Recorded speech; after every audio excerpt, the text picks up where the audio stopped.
नमस्कार, one India Hindi में आपका स्वागत है और मैं हूं आपके साथ विवेक। एक तरफ किसान आंदोलन चल रहा है तो दूसरी तरफ प्रधानमंत्री नरेंद्र मोदी आज अपने संसदीय क्षेत्र वाराणसी के दौरे पर हैं। इस दौरान पीएम मोदी ने कहा कि हमने वादा किया था कि स्वामीनाथन आयोग की सिफारिश के अनुकूल लागत का 1.5 गुना एमएसपी देंगे।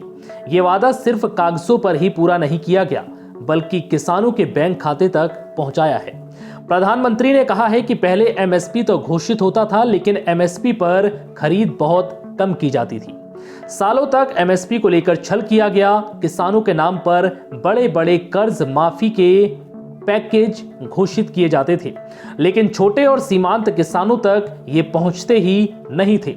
प्रचार किया जाता था, फैसला तो ठीक है, लेकिन इससे आगे चलकर ऐसा हो सकता है, वैसा हो सकता है, जो अभी हुआ ही नहीं, जो कभी होगा ही नहीं, उसको लेकर समाज में भ्रम फैलाया जाता है।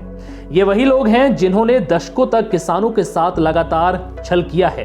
पीएम मोदी ने कहा कि पहले होता यह था कि सरकार का कोई फैसला अगर किसी को पसंद नहीं आता था तो उसका विरोध होता था, लेकिन बीते कुछ समय से हम देख रहे हैं कि अब विरोध का आधार फैसला नहीं बल्कि भ्रम फैलाकर आशंकाओं को बनाया जा रहा है।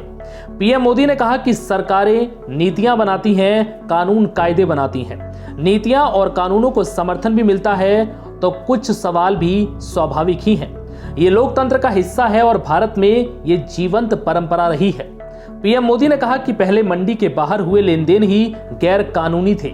ऐसे में छोटे किसानों के साथ धोखा होता था, विवाद होता था। अब छोटा किसान भी मंडी से बाहर हुए हर सौदे को लेकर कानूनी कार्रवाई कर सकता है।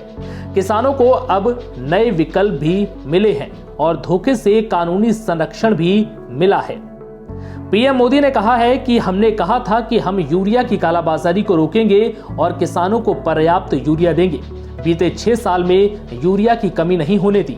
पहले यूरिया ब्लैक में लेना होता था। यूरिया लेने आए किसानों पर लाठी चार्ज तक होता था।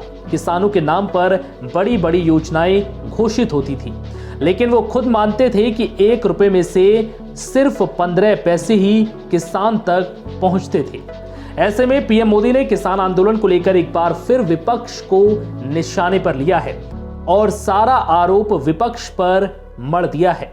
फिलहाल इस वीडियो में इतना ही। नमस्कार।